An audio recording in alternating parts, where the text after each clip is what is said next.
The new Congress is in session. We've got a lot of activity to dig into, including talking about immigration in New York. We have updates on McCarthy's birthday. Elon stopped by. We've got news from Marjorie Taylor Greene and the Strategic Petroleum Reserve. And then we're going to wrap up with the debt limit talk and Rand Paul promising, oh, there's going to be negotiations. All right. You're not getting your way with us. But first, let's take a look and wish happy birthday to America's newest Leader of the House. Kevin McCarthy evidently was meeting with Elon. See him walking out of this newly labeled archway?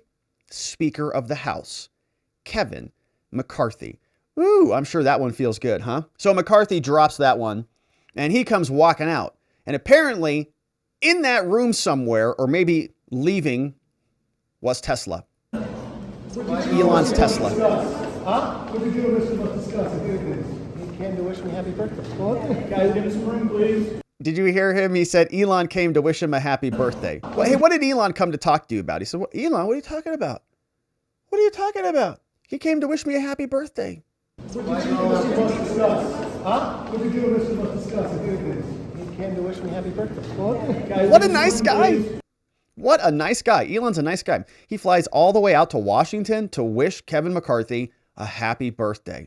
Man, that's customer service right there. Well, Elon, Mr. Tweet, is in the house and he explained what he did exactly. He says, all right, I flew in there. Yes, I was there. He says, I just met with Speaker McCarthy and Representative Jeffries to discuss ensuring that this platform is fair to both parties. That's what they were there for. So in addition to Elon flying out to wish him a happy birthday, they also discussed free speech on Twitter, man, which is great. We love to see that. So they are having conversations about that there. The White House wanted to know about that because apparently it wasn't on the schedule. Elon just sort of snuck in there and snuck out. Karine got asked about this. What was Elon doing over there at the White House, Karine? Confirm a report by our friends at Reuters that Elon Musk met with Mitch Landrieu, the infrastructure coordinator here at the White House today about electric vehicles. What were they talking about? I know the White House hasn't always had the nicest things to say about Tesla and its labor practices. So I can confirm that Mitch Landrieu and also John Podesta met with Elon Musk to discuss electrification and how the bipartisan infrastructure law and the Inflation Reduction Act can advance EVs and increase the electrifications more broadly.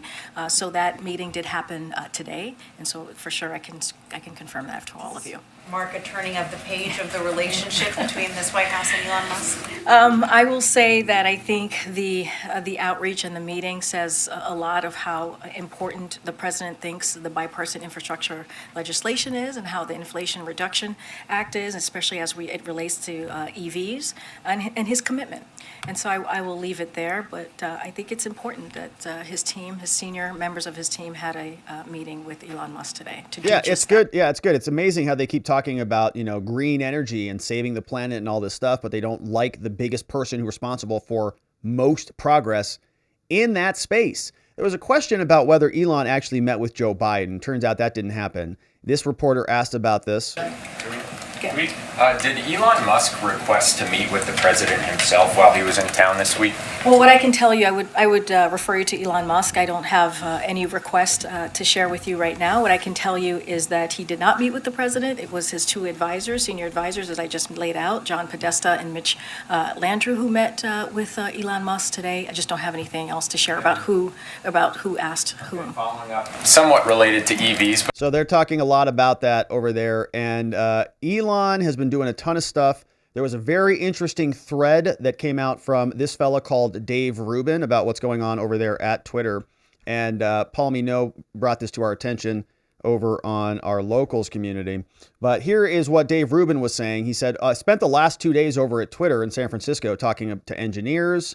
And so if you want to follow this, right, he actually details exactly what's going on. He said that Twitter is basically being rebuilt kind of from the ground up. They're working nonstop. He says, I met with Elon both times. They were after midnight. He says, I met with several engineers. They are working on a ton of stuff. There was all sorts of censorship that was taking place on these platforms. They had different secret labels for recent misinformation strike, recent suspension strike, and so on. Nobody knows what the heck it does. There were keyword databases. Dave Rubin, who happens to be a gay man, apparently was being censored because the word gay was on a list. Jordan Peterson was, being suspended and suppressed. They say that the whole situation looks like a dumpster fire rolling down the street. So right now, things are a little bit messy. They don't know when things are going to get better or how things necessarily work, but Dave Rubin's doing some good work over there, and David Sachs is also doing some good work over there. He is, of course, one of the besties on the All In Pod, which is a great podcast. And San Francisco, by the way, is disgusting as still. So, a lot of work is happening behind the scenes. Elon is busting his butt over there at Twitter, and he's also flying out to Washington, D.C. to wish Kevin McCarthy a happy birthday, which is, of course, a lot of fun. So we have that going on. Also in the House, we had a fun clip here from Trey Gowdy, who said that Adam Schiff is one of the biggest leakers of all time. We'll talk about Schiff. For a decade, Adam Schiff has kept you from information that you should have had, like the dossier, the fact that it was used in a FISA filing. Who paid for the dossier? He went to court, Sean, to keep you from finding out things that were true. And then on the other hand, remember the whistleblower that he met with but said he did not, the allegations of collusion. The reason the media is upset is because now the New York Times and the Washington Post and Politico are not on the Intelligence Committee. Because Adam Schiff was the most serial leaker that I served with. Jason may have another opinion, but he was a serial leaker, which means those news entities now are not getting the information that they never should have gotten in the first place. Yeah, so there's going to be, very interesting new changes in how this media landscape looks. We've got, Elon Musk enters the game. He's talking about free speech. Schiff is not leaking to the media anymore. We've got all sorts of new infrastructure being built. A lot of fun. We'll continue to see what happens as that relationship continues to percolate. Elsewhere, we have other activity. AOC reaches out from New York, or I think it's actually Washington, D.C. Even though she says she's in New York, she's actually in Washington, D.C. She comes out talking about immigration. You see the Capitol building looks like it's behind her. Let's listen. Yes, and thank you so much, Senator Menendez, for your leadership. Audio's a little bit dead. Let's pull that back up. Here is the audio button.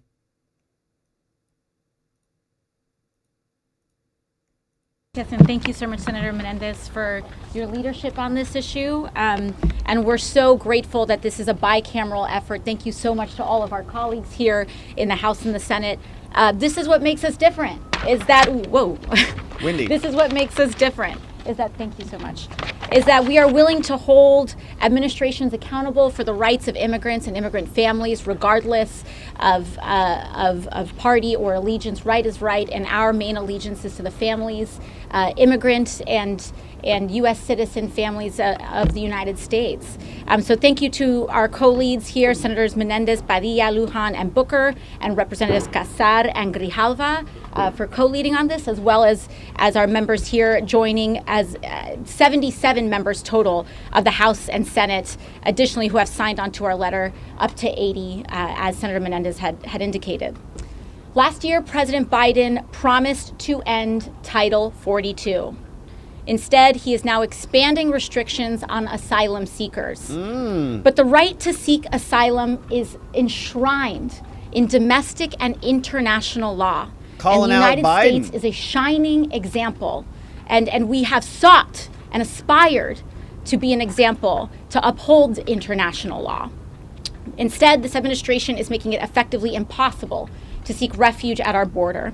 Wow. The courts rightly rejected She wants more immigration? the Trump administration's attempt to categorically end asylum.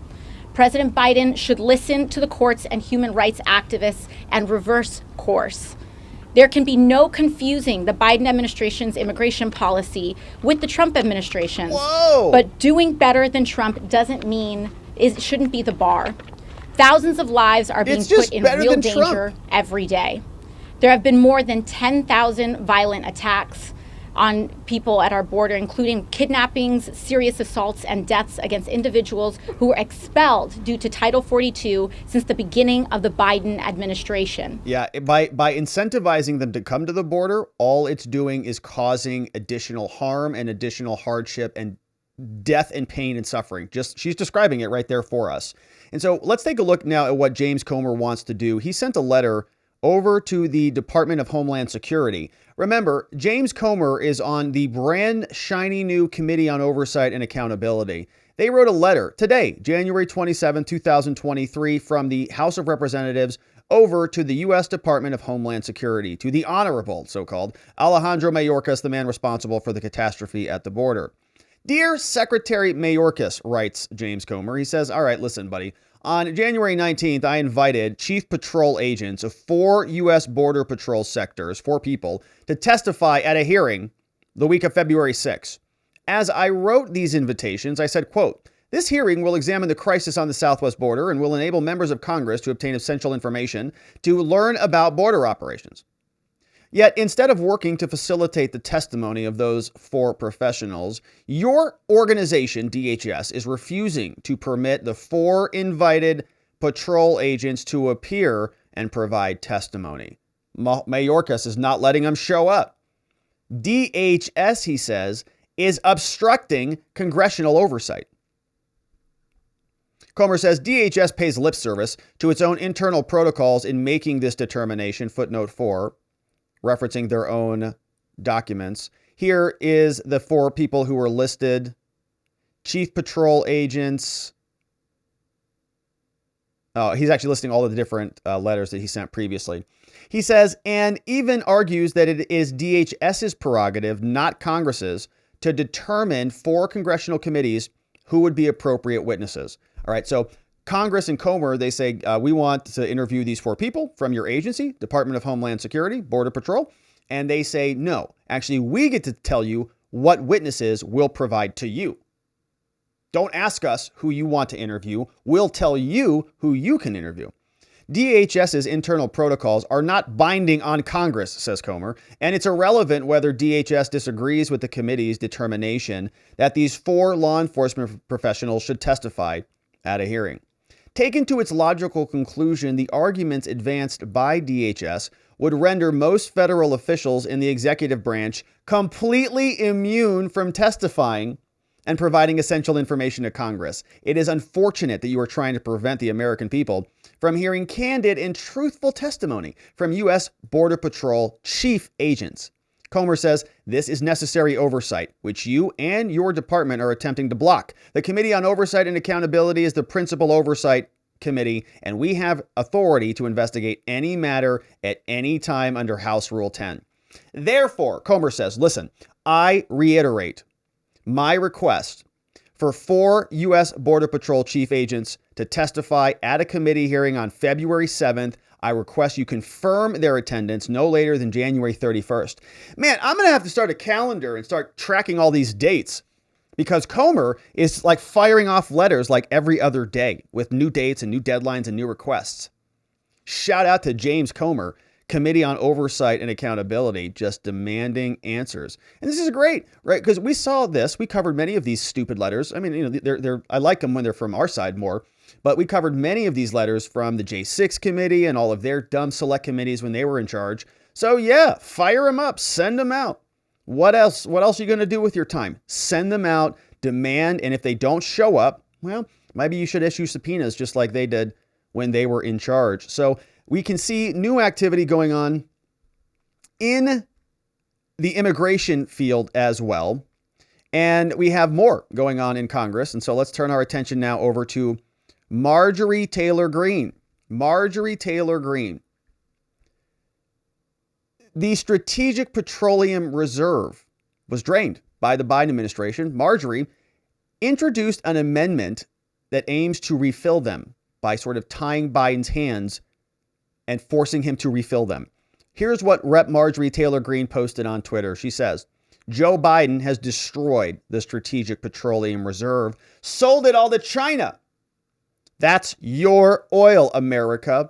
This morning, she said on January 27th at 8:30 a.m., She wrote, "This morning, the House passed my amendment to force Joe Biden to refill the Strategic Petroleum Reserve to the level it was on his first full day in office." So she's going to go from this day all the way back retroactively to day one of the Biden administration and say, fill up the tank, buddy boy.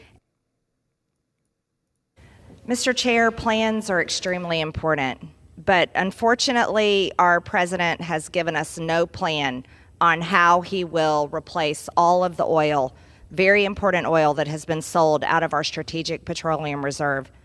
You know, the American people are trapped on a journey in this country. The American people work hard every single day and pay their taxes, and their taxes have been abused.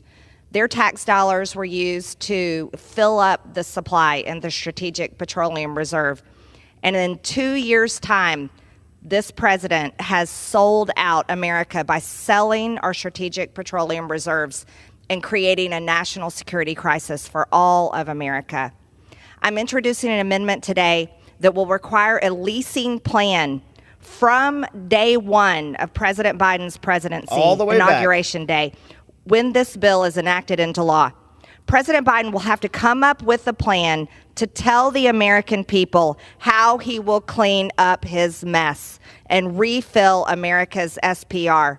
I urge my colleagues to support this amendment, and I yield back. Nice. So that looks like it passed. We'll see if that goes anywhere. Obviously, the Democrats are still in control of the Senate. And so, you know, this stuff has consequences, and we'll see if anything comes from it. But we have another clip here from Ted Lieu. Ted Lieu is a Democrat, and he is opposing this amendment. He's saying, look, you know, the president should really just kind of be able to do whatever the heck he wants whenever he wants. Thank you, Mr. Speaker. This amendment would create an exception allowing for a drawdown of the Strategic Petroleum Reserve if the Secretary determines that the drawdown will result in a net profit for the United States. So let me tell you what this is all about. I can summarize this debate of the last 2 days into one sentence. Joe Biden lowered your gas prices, and Republicans are upset about it. That's what this is about. Joe Biden lowered your gas prices last year, and that makes Republicans mad. It's not the fact that the gas prices were lowered there, Ted. It's the fact that they were lowered by draining something called, listen to this phrase, called the Strategic Petroleum Reserve, which means that it is there for a strategic reason. Some might call that strategy. And when you sort of dip your straw into that and drain it out, to try to artificially decrease the cost of gas in the months before an election, that doesn't seem like a good national strategy. Not very strategic for the nation's defense and the nation's needs. That's why we have the Strategic Petroleum Reserve.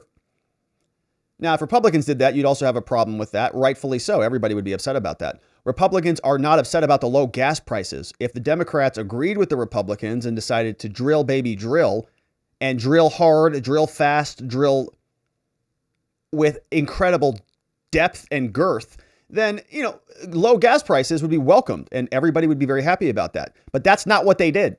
How do we know? They said it out loud. The gentlewoman from Georgia earlier this morning just said that Joe Biden lowered your gas prices for political reasons. You know, I don't care why a president lowers your gas prices. If any president can lower your gas prices, we should support that president's action. That's it. That's their argument. If they can just lower your gas prices, it doesn't matter how. Aren't these people like green energy psychopaths too? And if prices surge later this year, if gas prices surge again, Joe Biden should be able to use the tools at his disposal and lower your gas prices again. We should be giving the president even more flexibility to use the Strategic Petroleum Reserve to lower your gas prices. Whatever. Joe Biden lowered your gas prices. The Republicans want to keep him from doing that again. It has nothing to do with anything else. If he can lower your gas prices, it doesn't matter where the gas comes from, okay? You got lower gas. I don't care. We don't want to stop the president from lowering your gas prices. We want Joe Biden to lower your gas prices again if he could do that. But there's another reason this Republican bill is so stupid. Because not only did Joe Biden lower your gas prices, the United States of America made a profit on it. Buy low, sell high. It was brilliant what Joe Biden did. He released the Strategic Petroleum Reserve at prices when gases were high, and that's helped lower the gas prices. And then he refilled it at the lower amount. The U.S. made $4 billion on Joe Biden's action. Republicans always want to say, well, let's run government like a business. Joe Biden did exactly that when he lowered your gas prices. Gosh. And then made a $4 billion profit for the United States of America. This guy is something else. He has no idea what he's talking about. It's just amazing. Well, you know, it's like, so he released the oil in order to lower the gas prices, right? So it's like he's missing the whole causality component of that. And then when the whole world is sort of skidding into a recession now, he's saying, well, we're going to buy it back when it's cheaper. All right, I guess. And he's going to make a profit. Are they going to sell that oil to somebody else? It's a profit for the country, I guess. So do they need to tax us now if they're so smart and profitable? Are they going to tax us? Do they need to tax us? Why don't they just make all profit? Why don't they just turn a profit by creating something useful like gold? They could never do that because they're idiots. But the people at Goldco are not. Because, my friends, if you have an IRA or a 401k or a savings account, well, you know that things are pretty scary out there. The Biden administration has printed more money in the past 2 years than the previous 100 years combined. The national debt hit a record $30 trillion. Inflation's the highest we've seen since the 1980s. It's only a matter of time until the house of cards comes crashing down. If you have retirement savings, your money could be at serious risk. Talk to my friends over at Goldco to see how you can protect your retirement with gold and silver before it's too late. Go to robertlikesgold.com. They'll give you $10,000 or more in free silver when you open up a qualifying account over at robertlikesgold.com. They are an A+ rated business with the Better Business Bureau, and they're good friends of the show. So thanks for checking out my friends at Goldco, where you can also feel fabulous with your gold, protecting your savings. Now, in addition to this debate, we're having conversations about the Strategic Petroleum Reserve, and AOC is very unhappy about this. Apparently, some congressperson told her she needed to educate herself, and she didn't like that comment at all. Recognized for 5 minutes. And I yield to the gentlewoman from New York. Thank you. Thank you to Ranking Member Pallone. You know, I understand in this body it's not the first time that it seems as though the opposing side can't seem to be able to debate the issue. And so they must come after my character. While I cannot control the fact that the other side seems to have made the assumption that I am uneducated, one of the things that I can say, or you know what they may say about my worldview, one of the things that I can say is that while I may not work for Wall Street, that is true.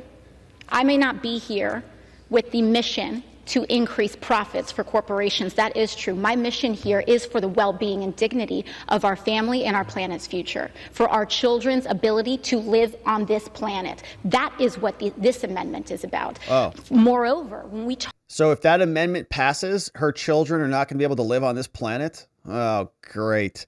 It passed. It passed. So what's she going to do now? Her kids are going to die. Marjorie said it passed, so I guess all her kids are dead. It's probably your kids, too. They're all going to die now. That is true. My mission here is for the well-being and dignity of our family and our planet's future. And they have no dignity. For our children's ability to live on this planet. That is what this They're all amendment gonna is die. about. Moreover, when we talk about education, we should all take it upon ourselves in this body to educate ourselves on the science. What is the science? Of the challenge of climate change that is before us. Otherwise, But your on kids will die. 2050, we are looking at the western states to be projected to further increase, wildfires to further increase 2 to 6 times. Oh, no. And that is That's just us. scratching the surface. That's us. Thank you, and I yield back to the ranking member. We're going to have 2 to 6 times more wildfires in Arizona because of Marjorie's amendment. And your kids are going to die without dignity, too. That's a terrible way to go. All right, so Biden wants to weigh in on this. He's talking about climate change issues as well. Here's what he said about climate change. If you have any doubts that climate change is a real thing, our president's going to clear that up for you because, you know, some people, for some reason, are still rejecting this climate change science. But our president's going to solve that for you right now. Change the biggest investor ever to deal with the climate crisis we face. And by the way, if you hold a second, if you don't think we have a climate crisis, come travel with me around the country. All right. No, I'm not joking. Go back. go back. And here we are. Go back where? Travel around the country. Go back to where, Joe? With me around the country. No, I'm not joking. Go back. Where? Go back. And here we are. Investor ever to deal with the climate crisis we face. And by the way, if you don't think we have a climate crisis, come travel with me around the country. No, I'm not joking. Go back. Go back. All right. Well, yeah, they're called seasons, Joe. It's currently winter, but it's not always going to be winter. It will change into other seasons. Hopefully somebody will educate him as the rest of the spring, summer, and fall hit, because holy moly, White House may be in for a big surprise. But we will, of course, continue to see what they come out with on that topic.